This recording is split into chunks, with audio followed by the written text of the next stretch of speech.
from the College by the Lake, Coeur d'Alene, Idaho. Local, regional, national, and international guests discussing the issues and topics affecting the way you live are on Forum, the North Idaho College Public Forum, with your host and moderator, political scientist Tony Stewart.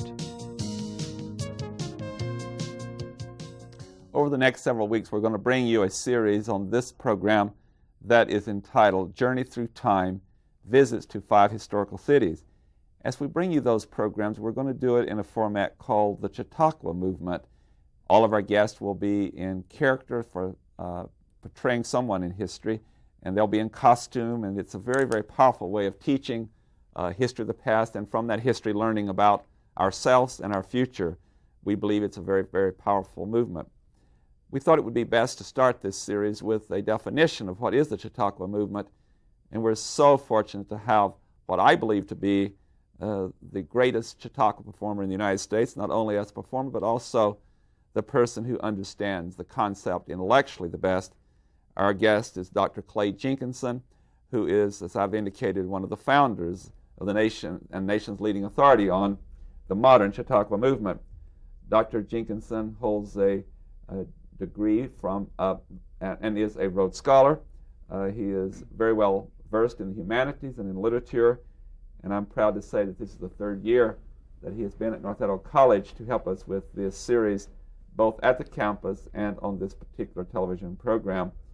Dr. Clay Jenkinson, welcome back. It's a pleasure to have you here, and we haven't done this before, and we should have done it 2 years ago to talk about what is the Chautauqua movement. A lot of our viewers have been watching programs over the last 2 years, and we'll be watching this series that we're beginning. So we look forward to this discussion and definition with you today. Thanks. It's such a great pleasure to come back. I hope it continues for decades. Well, that's wonderful news, and you're a great friend and you're a great scholar, and we very much appreciate you.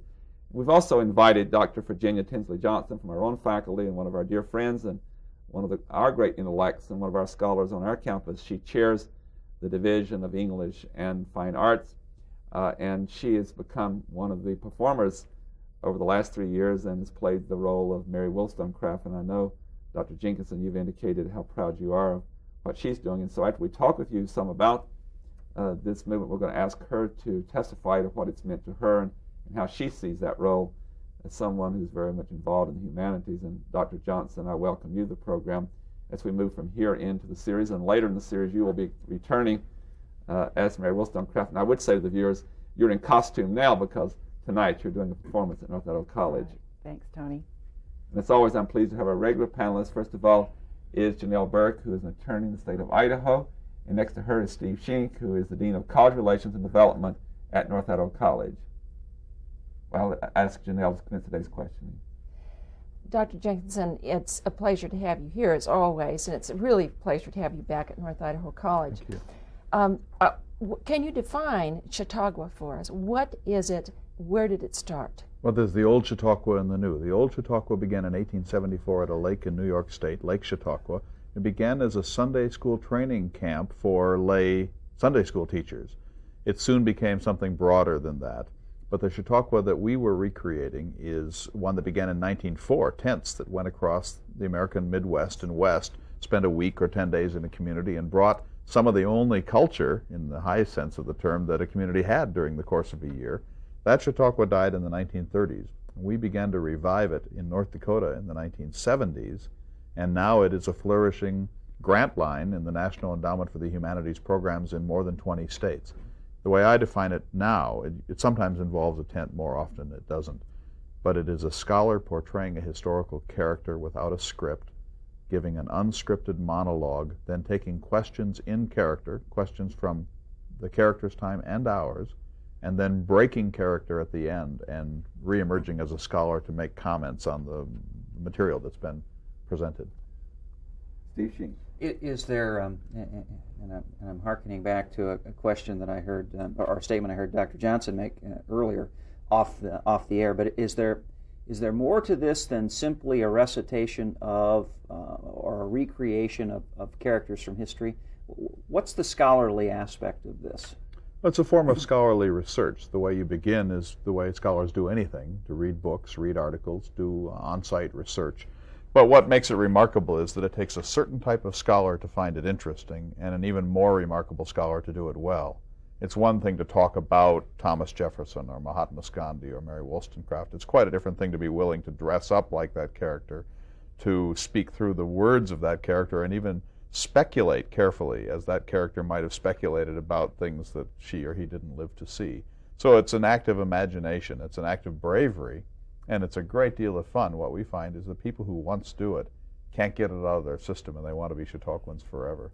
Well, you are an educator, and also the leading figure in the modern Chautauqua movement.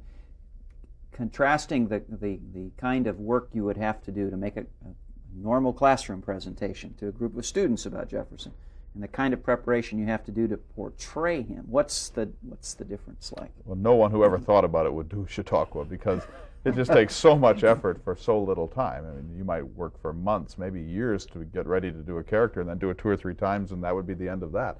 Fortunately, I've had the good luck to attach myself to Thomas Jefferson. He's one of the most popular figures in the history of Chautauqua. But if I had chosen Grover Cleveland, it would be a relatively sparse set of invitations. So it's much too much work for the payoff. It's used in classrooms, but it's a little different there. I had a professor at the University of Minnesota who did this, and he would come in just dressed as himself, and he would say, "I want you to close your eyes, and when you open them, I will be Norman Mailer, or Richard Nixon, or Booker T. Washington." And then he would give these unscripted monologues, and they're absolutely brilliant. And that's when I realized this could have legitimacy. I mean, there are plenty of one-man, one-woman shows. I don't consider that always Chautauqua, but this is a form of scholarly discipline. If you ask me a question, let's say you say, "Mr. Jefferson, what would you say to Bill Clinton in the midst of his sexual scandal?" I can't just start opinionating. I have to make sure that's Thomas Jefferson talking. And so I have to be very scrupulous and show a great deal of integrity, not to just let her rip and say what I might want to say, or say what's funny or agreeable. It takes discipline, and I think it's a high form of the humanities when it's done well. And if Tony will allow me one more question, and I know Dr. Johnson has for years been coming into her classrooms here at North Idaho College in costume, and maybe she would like to comment on this question too, but from the viewpoint of an educator, I've got to believe your students find you more interesting as Thomas Jefferson than you as an instructor talking about Thomas Jefferson. Would you two like to talk about that for a bit? In Jefferson's time, that probably would have led to a duel. But I would say this, that I don't do it in front of my students, because I want to maintain what little respect they have for me as long as possible. You know, when you come on the first week in tights, it's pretty much downhill from then on. I have the advantage of wearing very full dresses so that they don't have that same opinion of my legs, perhaps. But I concur that the excitement is there, and I do it the first day of class for that reason, to set the stage, not to pun, but to say we're talking about live human beings who had foibles, who had strengths, who were dealing with the same issues, the same values. Of course, I teach humanities classes, so this is a natural for me to say these are real people and they're grappling with the same things you are. And I'm not brave enough to say, ask me anything about Mary Wollstonecraft yet, but I'm getting better. And my students have been my guinea pigs this last semester as I geared up for this, and I'd come in and say, "Guess what else I found out about her?" And I've tried to keep that spark alive and saying, you know, she's really an intriguing person. Clay Jenkinson, I met you a number of years ago, and I instantly found you not only a great scholar, but just a very good and decent person, and very much enjoyed our dialogues. And so from all of that and watching you perform, I decided that with the great support we had here that in our lecture series that we would try this, and with your great contributions we've been able to do it now for 3 years, and as I indicated to the viewers, after this week's program we will start having those for the next 12 weeks with many different characters in history, and I've learned something from that I want you to respond to.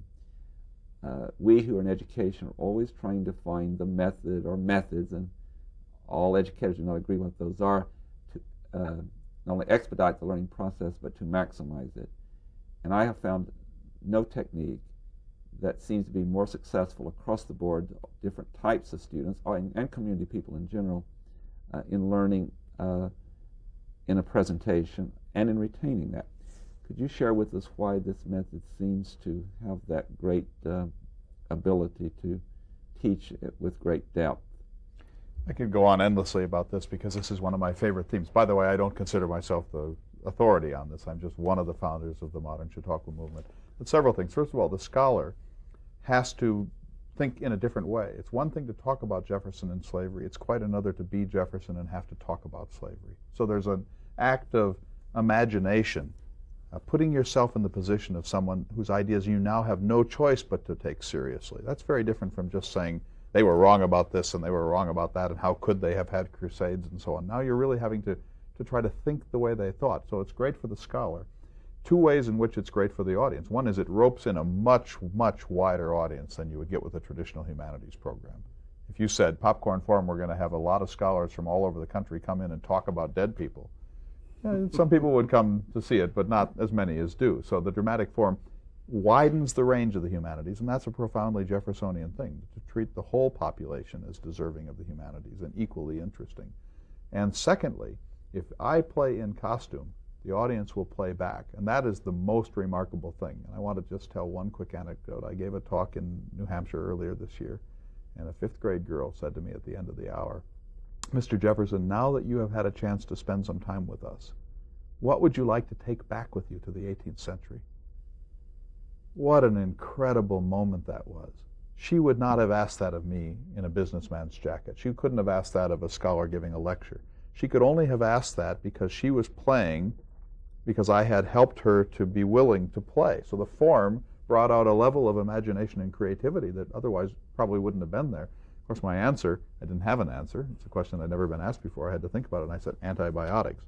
I wanted to say Vegematic, but I thought I should take this seriously. But then I had to think, well, what would Jefferson want to take back from the 20th century? So she helped me learn. She made me a better scholar and a better performer because of her own playfulness. So the form, when it's done right, by people of Virginia Johnson's excellence, is great. When it's done badly, it's a real travesty. Virginia, I have a question for you that's along this line now, that from somewhat from a different angle. Several people that have been playing over the last 3 years characters in history told me that it changed them. Not only what Clay Jenkins talked about, all the work and the analysis, but that by actually living for that period of time on the stage, that person, that it somehow changes you internally. Have you had that same experience? I have, Tony. I think thinking about the women's movement in a totally different light and thinking about the role of women and internalizing, as Clay says, you have to do that. You have to be that person, think the way that person did, and live that person's life to really come to grips with the kind of life that women in the 1700s had, and to feel blessed that I don't have to live that way, and to understand how many sacrifices it took to get us where we are. I think it's also changed the way that I think about the way I teach. And some of the comments that Clay has made about how to be more effective, how to go to the hearts of the students, not to be the sage on the stage sort of a person, but to really to speak to their hearts as well, because that's what the humanities do. They humanize us. And I think that I'm a better humanizer because I've been able to speak in a different voice than the teacher with the answers. That I'm a person coming to them with foibles and knowledge they don't have, and that they're freer to ask me questions, as Mary Wollstonecraft. And Mary Wollstonecraft was very blunt about answering them than asking Virginia Johnson about her. I have one follow-up question for both of you, because I've gotten this also from a number of our individuals, both from other parts of the country that come in and our local people, that once you play someone who was courageous or made difficult decisions or faced great crisis, then in your own life, when you face difficulties, which everyone does, unless they're a very, very unusual person, does that help you with that decision-making process? Does it give you another way of looking at how to address a dilemma? Well, I can answer that right now because I am currently planning to go to Indonesia in May.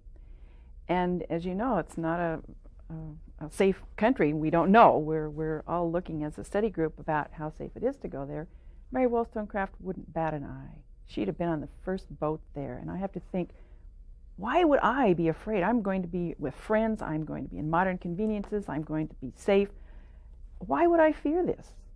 And she wouldn't have even taken a second look. She was so brave. I do think that it helps me to put things into perspective and say, take that chance. And to realize she died when she was 38 years old.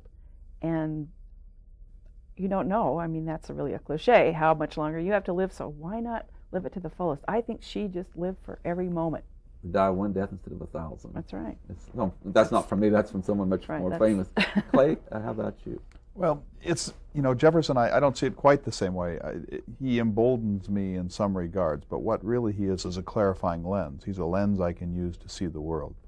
And since he was so much more intelligent, so much more knowledgeable, so much more creative than I am, it's a lens that expands me if I'm willing to be expanded by it. So it's like, for me, it's been like marrying the Encyclopedia Britannica.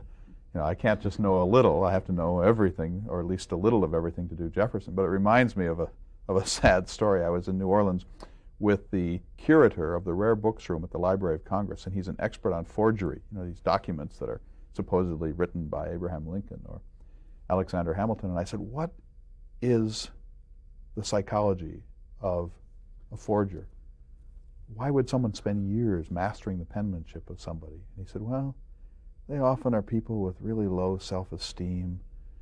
Their lives are pathetic.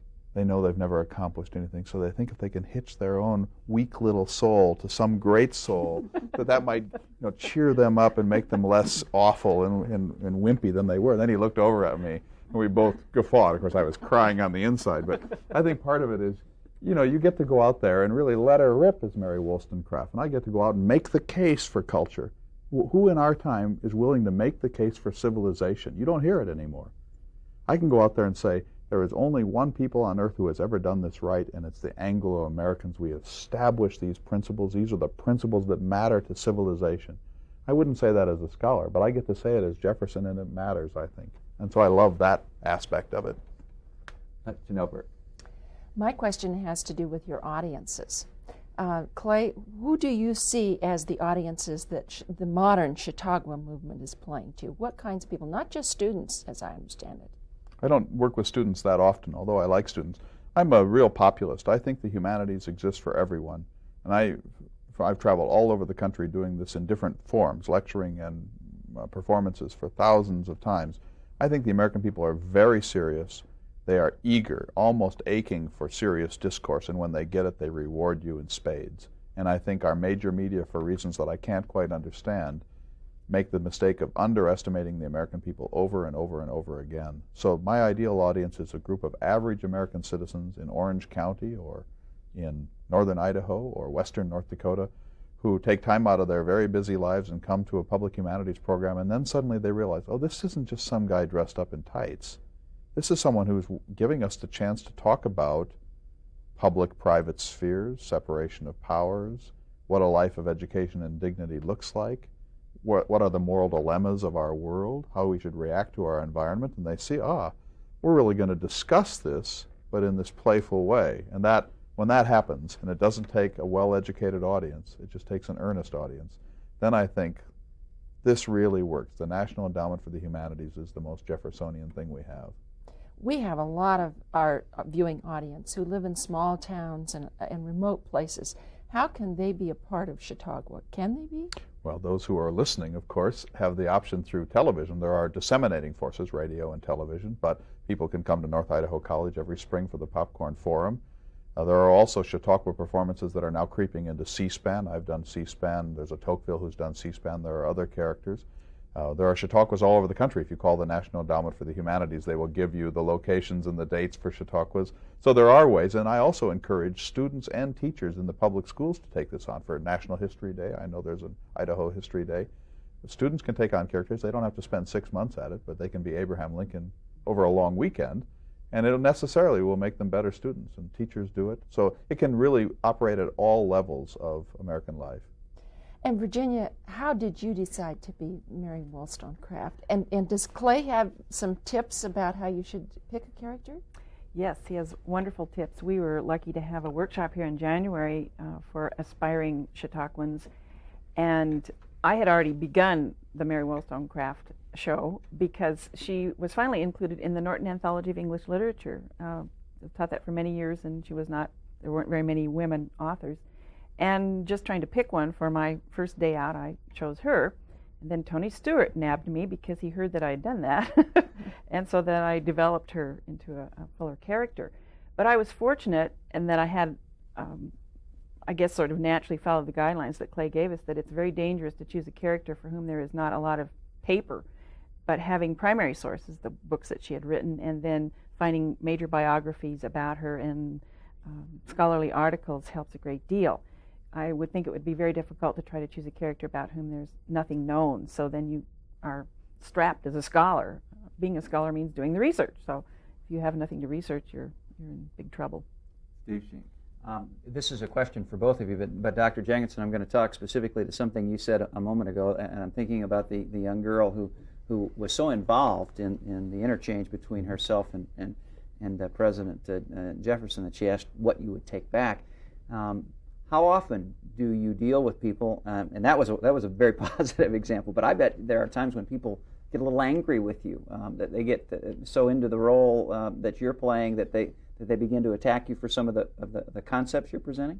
Oh, this happens a lot, and it's no fun. I remember once in Lincoln, Nebraska, giving a talk, and I only said about 3 sentences, and an African-American woman stood up and said, "You don't own me." And I said, "Of course I don't," and thank God that problem has been solved, but she wouldn't let it go. She started to scream and to rage at me, and she went on for 10 or 12 minutes. I wanted, of course, to lift my wig off and say, "Look, lady, I don't have, this is Jefferson, it's not me." But of course, in a sense, she was paying me a very high compliment. She was saying, "You're going to dress up like that.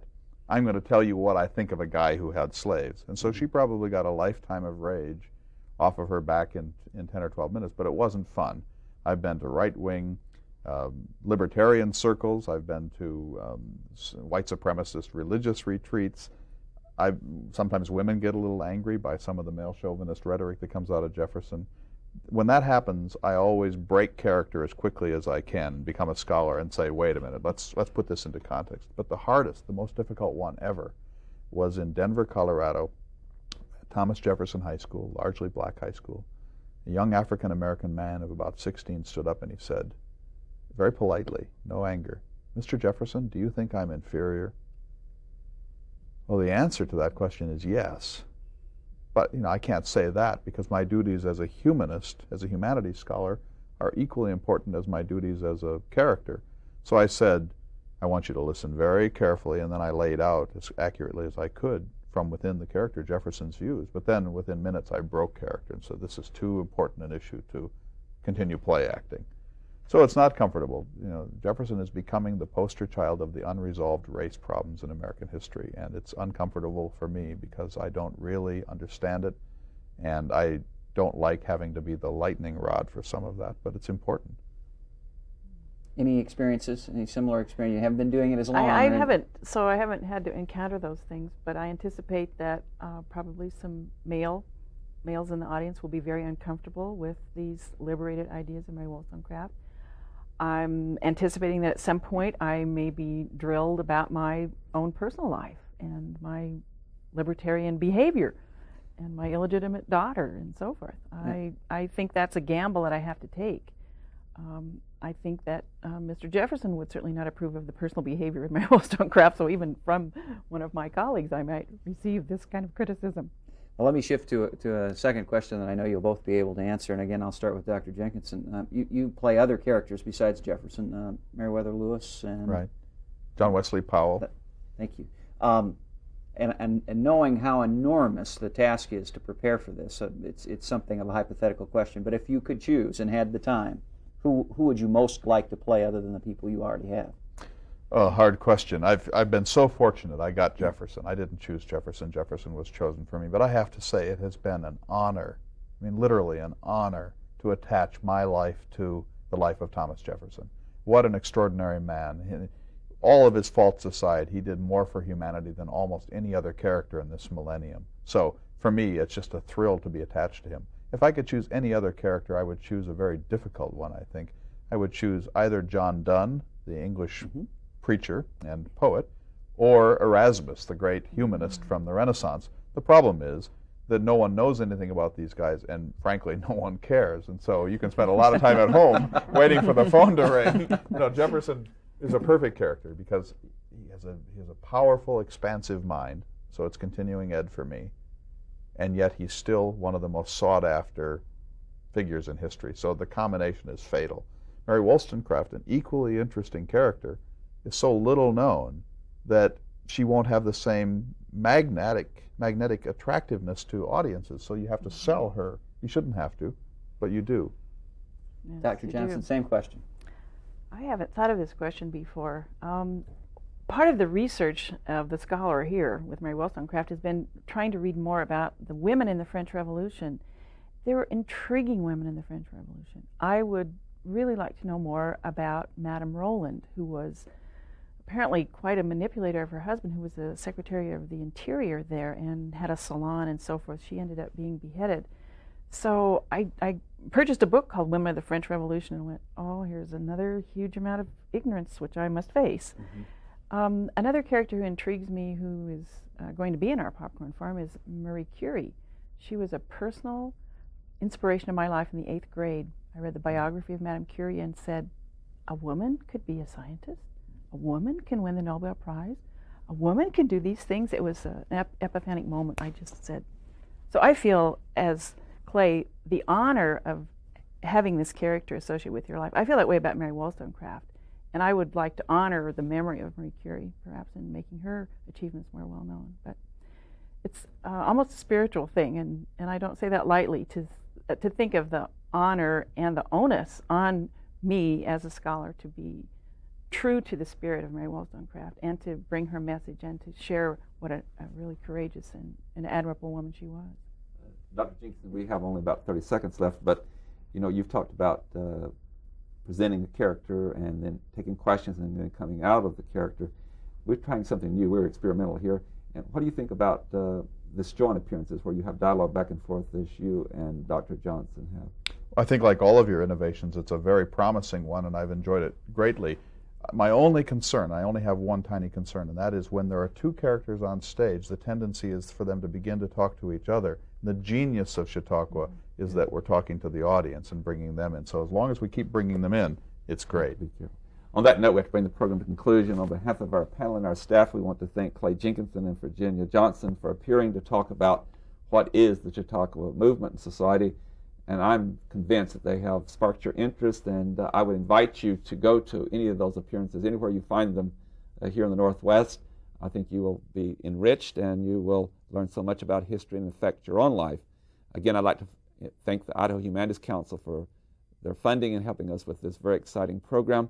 I'd like to invite you to be with us again next week, and we'll start this long series that's entitled Journey Through Time, Visits to 5 Historical Cities. I guarantee you will enjoy it. Until then, please have a good week. I am Tony Stewart.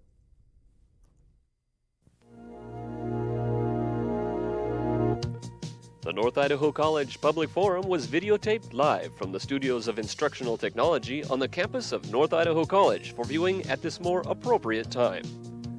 We invite you to join us again next week for another all-new edition of the North Idaho College Public Forum on this public television station.